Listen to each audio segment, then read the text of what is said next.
Jovan Adepo, Fences Yes, is your feature film debut, yes, and sir. what a debut it is, acting opposite Denzel Washington and Viola Davis in this adaptation of August Wilson's Pulitzer Prize-winning play. Were you at all nervous or intimidated about going into this?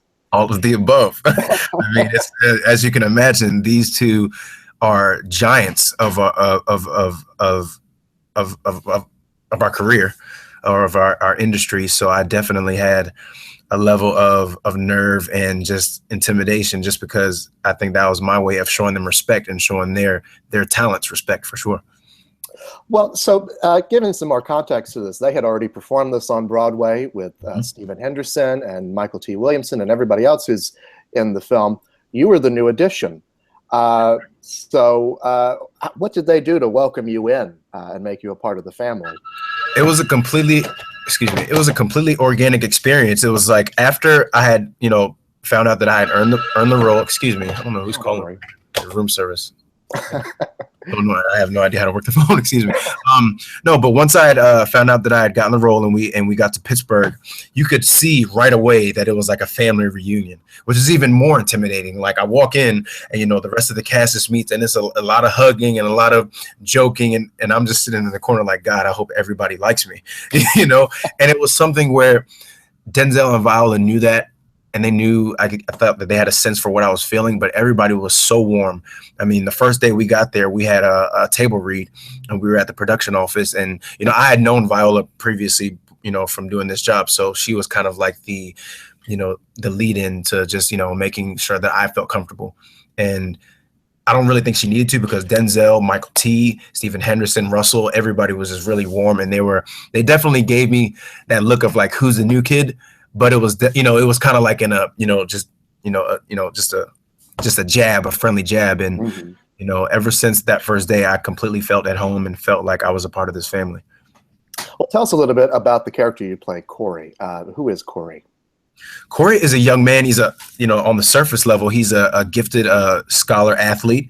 He's a football player, but more, in depth, he is a young man who, like many young men, I can say, is desperate to find himself and find his purpose in life in this time in the 1950s in Pittsburgh, where it's kind of a set regimen of what you're going to become in that city or in that neighborhood. And I think he is somebody who desperately dreams of more, and he wants to have a grander life, and he wants to see how far he can go, but he's caught in between his idea of success and his father's idea for himself. So I think that he's just a conflicted young man who's trying to find his way.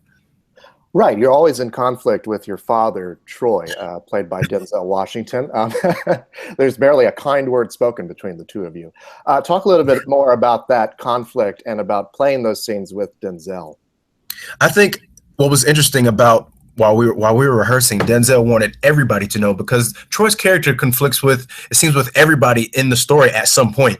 And I think what was interesting was Denzel sat us all down while we were rehearsing, and he said, no matter what we go through as our characters throughout this story, it needs to come from a root of love, whatever that means to you. And it took me a minute to really understand what he meant by that, because I couldn't understand Jovan, the actor, how he would want me to find a sense of love in these moments where Troy and Corey are always butting heads. And I think part of it went to, because as me playing Corey, I didn't want to completely understand what love Troy could have been showing, because that was only gonna, in my opinion, it was only gonna affect the way that I was reacting to what Troy was doing in the scene.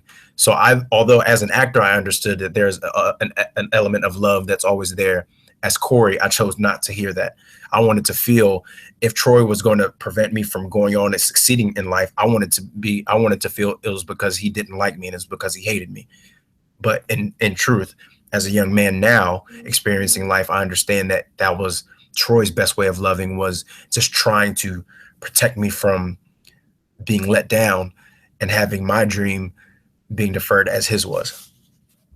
Right, yeah, I mean, I think about that scene, and it's not spoiling anything because it's in the It's trailer, in the but trailer, where you ask him why he never liked you. right? His explanation is very much, well, I don't have to like you because I'm taking care of you. And that was absolutely, and that was his form. And I think many men in that generation, that was their form of love, is being a provider and being someone who, is doing their best with what they're given to make sure that you are a complete man. Right. And now you contrast that with the relationship between you and your mother, played by Viola. Absolutely. That's Rose. Talk a little bit about that relationship and working with her. It was just, obviously Corey and Rose, their dynamic is like the complete opposite. I mean, you see that in the first couple of scenes that you see Rose and Corey together. There's just a love, there's a tenderness there. You get the sense that Corey and Rose probably spend a lot of time talking about Corey's future and about the type of man that she wants him to become. I think at the root of it, Rose definitely respects the man that Troy is, because he is the provider of the household. So those elements that Troy is hard on Corey and wants to make him a complete man, I think she definitely supports him. But at the same time, she understands that Corey needs to find his own way. So I think she at some point, whether we see it in the film or not, I think behind the scenes or behind the camera, Rose is definitely the person that's in his ear, pushing him to chase after your dreams and to aim high and to, always go for, what you want to pursue. And in preparing that, me and Vi had a lot of fun. I had so much fun with Viola just because she is such an actor's actor. She is so open to your own particular process. Me, this being my first film, I didn't know, and I still am finding what works best for me as I prepare for different roles. And she's so open into letting you explore. And if you have any questions about our relationship, sometimes she would text me, at a random time during the day and be like, what do you think Corey and Rose were feeling at this point? And I would get chuckled and I would get besides myself, because I would be like a veteran, like an Oscar nominated actress is asking my input on something because she's going to use that to help her flesh out a character.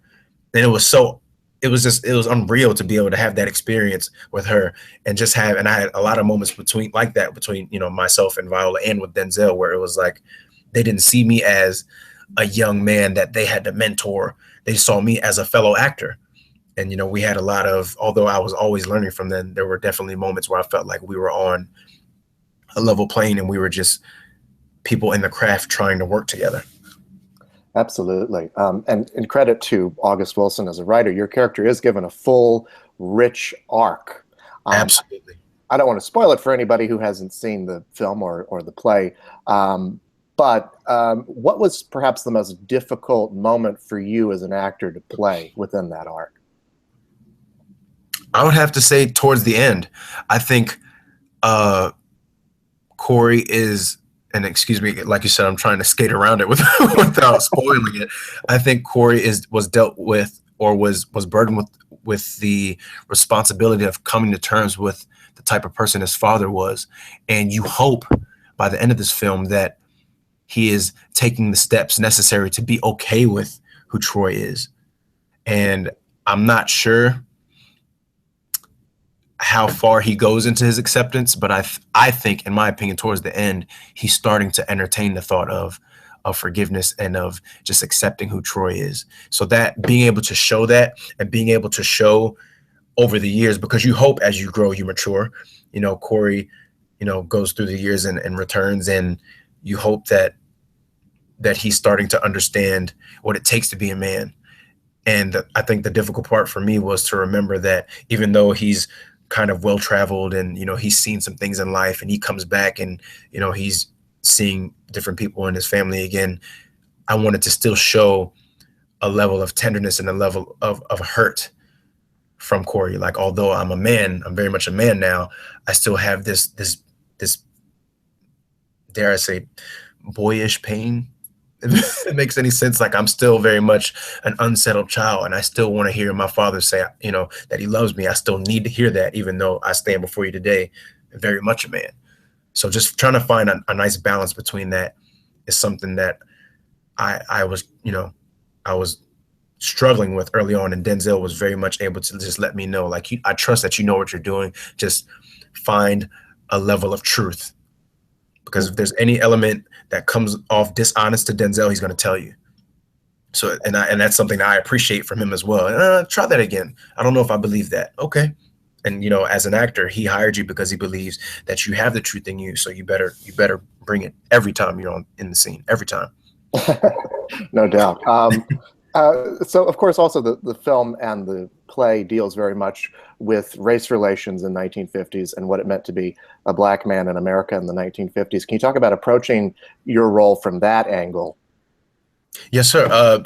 There's a different level of, well, it's not completely different. I guess now the times are, well, yeah, the times are a lot different now, but I think there's a certain level of respect in the way that a young man carried himself during that time. I mean, I was thankful, I was very fortunate to have parents who were very strict on me when I was young. So I was, the yes ma'ams, no ma'ams, yes sir, no sirs.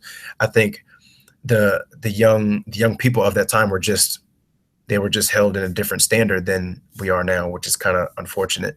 You know, Corey was very much a respectful man. Him and Troy definitely didn't get along all the time, but I think absolutely he definitely respected Troy. He wasn't going to come into Troy's house and show any form of uh of ignorance and just disrespect to the person that Troy was, because he was very much providing for him. So that was something that I would say is the root of Corey as a person, as a character. He's a young man who is very much respectful of his elders and of the people who are around him, who reared his childhood and his how he was raised. Right, absolutely. So this film has not yet opened, but Right. it's been screened, and everyone who's seen it. In fact, I was at a screening I saw it with you were there, and the cast was there. I think it was a SAG screening at one of the ArcLights, and everyone was Okay. applauding and very enthusiastic about it. So it has gotten a great response from people, and there's a lot of buzz around it. What do you hope people take from this film when they see it? I hope that people are able to to have an open heart to the experiences of everyone in this film. I think, and I hope that all of the characters are fully understood and recognized without being judged. I think everybody in this film goes through some form of struggle, and I hope that everybody who sees this film will be able to relate to somebody in the film, and that it will open some sort of dialogue between families. I think this is definitely a movie for families. I think that Christmas Day, we hope that people flock to it and watch it, and it starts a healing process for people who might not have spoken to a family member in a long time, but for whatever reason, if there was a bout between somebody, if just a process of healing and understanding and being accepting of the family that you're given, or that that you're in, and just being able to move forward and to, above all else, just spread love. I mean, that sounds kind of cheesy, but I mean, it is what it is, and that's what I'm hoping people take from this film for sure. And what's next for you, Jovan? Any upcoming films? Or I know Denzel is, he mentioned planning to do more August Wilson adaptations. Are you putting your name out there for some of those? Or? You know what? I'm always open to it. I think being fortunate enough to have been included on the first one that was adapted to celluloid is just such a blessing. As of right now, I'm getting ready to start press for the third season of Leftovers. And then I'll be in Darren Aronofsky's next movie that he did with Jennifer Lawrence and Javier Bardem. I participated in that as well. And right now, most importantly, is just looking for more complex and interesting stories to tell. I've been very, and I can't stress it enough, very fortunate to get to have this be my first feature film and have such rich material at my disposal so early on. So I can only hope to just continue to find stories that are interesting to me, and just continue to do great work and just continue to work. Well, you certainly set the bar high with this first film, Jovan. I know you got to go, but thank you so much, and congratulations on the Thank you so film. much, and thank you for your time. This is fun. You're welcome. Have a great day. You too. Thank you. Bye. Bye.